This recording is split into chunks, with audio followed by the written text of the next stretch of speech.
सभी दर्शकों को मेरा नमस्कार। सबसे पहले तो तहे दिल से आप सभी लोगों का धन्यवाद। वीडियोस को आप सभी लोगों ने इतना सराहा, चैनल को इतना प्यार दिया, थैंक यू सो मच। मैं आपके सामने फिर हाजिर हूं एक नया वर्कआउट वीडियो लेके, और इस वीडियो के दौरान जो एक्सरसाइज मैं आप सभी लोगों के साथ डिस्कस करना चाहता हूं वो बहुत ही बेसिक एक्सरसाइज है, पर बहुत यूजफुल एक्सरसाइज है। आप सभी लोग इस एक्सरसाइज को अपने जिम में, घर में, पार्क्स में परफॉर्म करते हो। मैंने जनरली देखा है कि बहुत सारे लोग इस एक्सरसाइज को गलत तरीके से करते हैं। एक्सरसाइज का नाम है पुशअप्स। तो वीडियो के दौरान हम देखेंगे कि पुशअप्स करने के क्या क्या बेनिफिट हैं और इस एक्सरसाइज को सही तरीके से कैसे परफॉर्म करना चाहिए। आइए अपना वर्कआउट वीडियो शुरू करते हैं।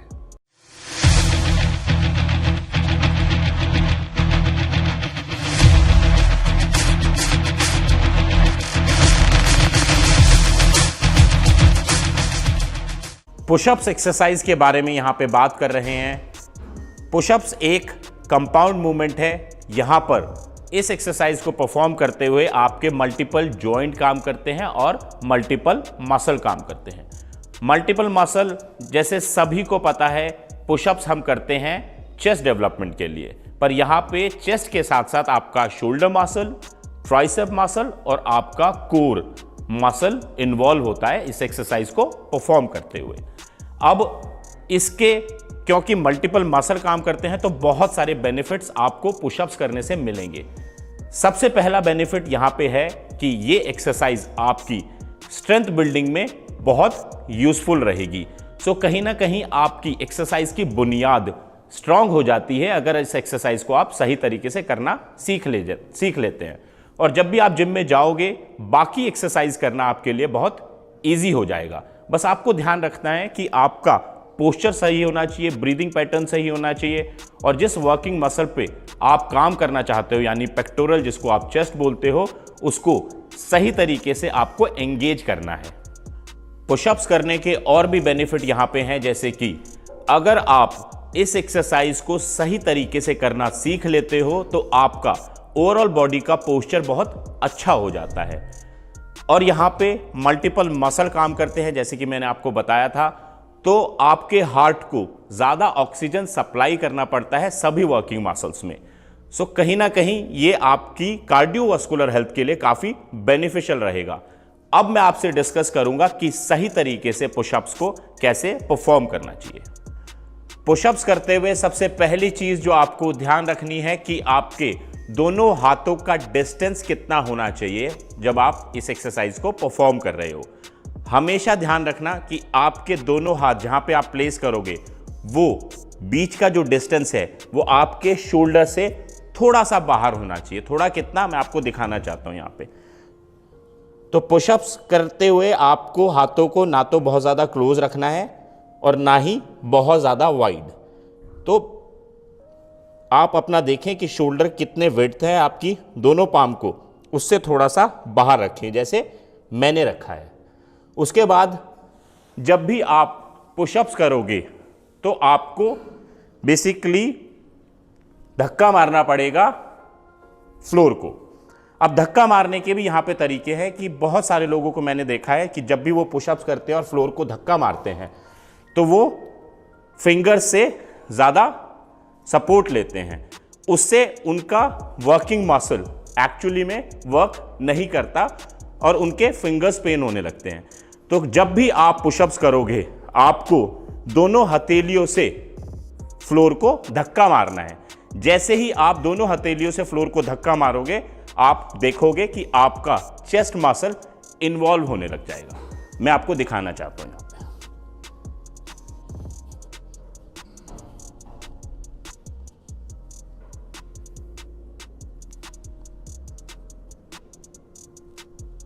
उसके बाद देखने वाली बात है यहां पे कि जब मैं पुशअप्स कर रहा हूं तो मेरा चेस्ट मसल कहां पे रहेगा। मेरे हाथों से बाहर रहेगा, मेरे हाथों के बीच में रहेगा, या उससे पीछे रहेगा। ये आपको देखने वाली चीज है कि जब भी मैं पुशअप्स करूंगा मेरा जो चेस्ट मसल है वो मेरे हाथ के बीच में रहेगा, तो बेसिकली यहां रहेगा। तो मैं यहां पे रह के पुशअप्स नहीं कर सकता और ना ही यहां पे। अब अगर तो मैं पुशअप्स करते हुए अपनी चेस्ट मसल को ज़्यादा आगे रखता हूं तो मेरे शोल्डर मसल ज़्यादा इन्वॉल्व होते हैं और चेस्ट मसल कम। पर मैक्सिमम लोगों को मैंने जिम में करते हुए देखा है वो ऐसे पुशअप्स करते हैं। तो बेसिकली वो अपना फेस दोनों हाथों के बीच में लेके आते हैं, जिससे भी मेरा चेस्ट मसल इन्वॉल्व नहीं है और कहीं ना कहीं मेरे शोल्डर मसल में ज़्यादा स्ट्रेन आ रहा है। तो अब हम करेंगे कि सही तरीके से पुशअप्स, जो स्टेप्स मैंने आपको बताए हैं। धक्का मारो और ऊपर आने के बाद आप अपने चेस्ट मसल को स्क्वीज करो और ब्रीद आउट करो। Stay here for a second और फिर आप आराम से अपने चेस्ट मसल को दोनों हाथों के बीच में लेके आओ और एक अच्छा सा स्ट्रेच आप यहां पे अपनी चेस्ट को दोगे। इन सब स्टेप्स के बाद हम देखेंगे कि जब हम पुशअप्स परफॉर्म करेंगे तो हमारी बॉडी कैसे रहेगी। जब भी मैं पुशअप्स करता हूं मुझे ये ध्यान रखना है कि जब भी मैं नीचे आऊंगा या ऊपर आऊंगा मेरे ग्लूट मसल और लोअर बैक ऐसे नहीं रह सकती। तो बेसिकली मैं ऐसे पुशअप्स नहीं कर सकता। दूसरा गलत तरीका कि मैं अपने ग्लूट मसल को, लोअर बैक को ऐसे आर्च भी नहीं कर सकता। तो बेसिकली मैं ऐसे पुशअप्स नहीं कर सकता। तो मुझे बॉडी को स्ट्रेट लाइन रखना है और स्ट्रेट लाइन रखने के बाद बस आपको चेस्ट को दोनों हाथों के बीच में लाना है, चेस्ट को स्ट्रेच करना है, हथेली से धक्का मारते हुए अपने चेस्ट मसल को स्क्वीज करना है। Stay here and breathe out, just squeeze your chest muscle. उसके बाद आप देखो कि मेरे दोनों पैरों का जो डिस्टेंस है, जितना मैं क्लोज रखूंगा उतना डिफिकल्ट हो जाएगा, पर मैं बहुत पैरों को वाइड नहीं रख सकता। अगर मुझे वाइड रखना भी है, थोड़ा इजी बनाना है, तो मैं 12 इंच से ज़्यादा पैरों को नहीं खोल सकता।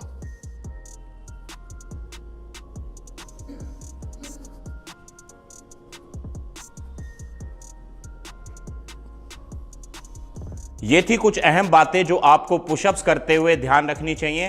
अब मैं करते हुए ही आपको कुछ बारीकियों के बारे में बताऊंगा जो आपको इस एक्सरसाइज को और बेटर वे से परफॉर्म करने में हेल्प करेंगी।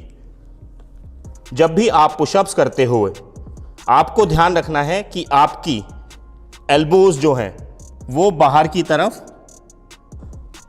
नहीं जा सकती। तो एल्बोज आपकी अंदर रहेंगी, तब आप इस एक्सरसाइज को परफॉर्म करोगे। और कहीं ना कहीं आपको यह भी ध्यान रखना है कि ये एक्सरसाइज आपके चेस्ट, शोल्डर और ट्राइसेप्स के लिए ही नहीं है। ये एक्सरसाइज आपको कोर मसल को स्ट्रेंथनिंग करने में हेल्प करती है। तो आप जब भी इस एक्सरसाइज को परफॉर्म करोगे आपको कोर को और अपने ग्लूट मसल को टाइट रखना है, जिससे कि आपका पोस्चर और बेटर हो जाएगा इस एक्सरसाइज को परफॉर्म करते हुए। और एक अहम बात जो मैं आपको अपनी हर वीडियो में बोलता हूं कि एक्सरसाइज को फुल रेंज ऑफ मोशन करो। तो बहुत सारे लोग पुशअप्स ऐसे करते हैं, हाफ रेंज ऑफ मोशन, और बहुत सारे लोग तो ये करते हैं। तो एक्सरसाइज को आपको फुल रेंज ऑफ मोशन में करना है सो दैट आपको उसका बेनिफिट हो पाए। पूरा नीचे और पूरा ऊपर। ये तो हो गई बात पुशअप्स के बारे में कि सही तरीके से कैसे करने चाहिए और उसके क्या फ़ायदे हैं। अब मैं ये बिल्कुल मानता हूं कि अगर आप बिगनर हो तो आप पुशअप्स करने का ट्राई तो करोगे, बट मे बी ना कर पाओ बिकॉज ऑफ कि आपकी स्ट्रेंथ अभी उतनी नहीं है। तो मैं अब आपको बताऊंगा कि अगर आप बिगनर हो तो आप इजी वे से शुरू करते हुए डिफ़िकल्टीज़ को कैसे बढ़ा सकते हो। तो सबसे इजी वे पुशअप्स करने का है वॉल पुशअप्स। वॉल पुशअप्स में सब चीज़ें आपको वैसे ही फॉलो करनी है, बट आप वॉल के अगेंस्ट करेंगे लाइक दिस। और जब आप वॉल पुशअप्स रेगुलरली करने के बाद और डिफ़िकल्टीज बढ़ाना चाहते हो तो आप कुछ भी सपोर्ट लेके पुशअप्स कर सकते हो। आप अपना घर का बेड भी यूज़ कर सकते हो। मैं यहां पे बेंच का यूज़ कर रहा हूं। तो ये तरीका है एक और पुशअप्स करने का। उसके बाद और डिफ़िकल्टीज को बढ़ाते हुए मैं क्या कर सकता हूं, मैं नी पुशअप्स कर सकता हूँ। नी पुशअप्स मीन्स जैसे ही मैंने आपको पुशअप्स बताया था वैसे ही करने हैं, बट यहाँ पे मैं फुल पुशअप्स ना करके नी पे पुशअप्स करूंगा और पैरों को ऐसे क्रॉस रखूंगा।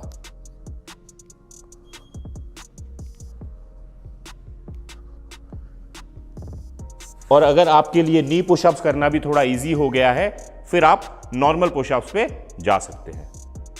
ये थे पुशअप्स करने के डिफरेंट तरीके। इजी से शुरू करते हुए हम डिफिकल्ट की तरफ जा सकते हैं, डिपेंड करता है हमारे अंदर कितनी स्ट्रेंथ है। पर आपको करते हुए एक ध्यान रखना है कि आपका वर्किंग मसल यहाँ पे पेक्टोरल है यानी चेस्ट है। जब भी आप करोगे आपको फोकस करना है कि आप वर्किंग मसल को कितना इन्वॉल्व कर सकते हो। आशा करता हूँ वीडियो आपको पसंद आया होगा। पसंद आए तो प्लीज़ लाइक ज़रूर करना और अपने जिम्स में, फैमिलीज़ में, फ्रेंड्स में लोगों को ये वीडियो ज़रूर दिखाना ताकि उनको पुशअप्स करने के तरीके पता चल पाएँ। और कमेंट बॉक्स में मुझे ज़रूर लिखना कि फर्दर वीडियोज़ आप कौन सी देखना चाहते हो। Thank you so much. अपना ध्यान रखें, अपनी हेल्थ का ध्यान रखें। नमस्ते।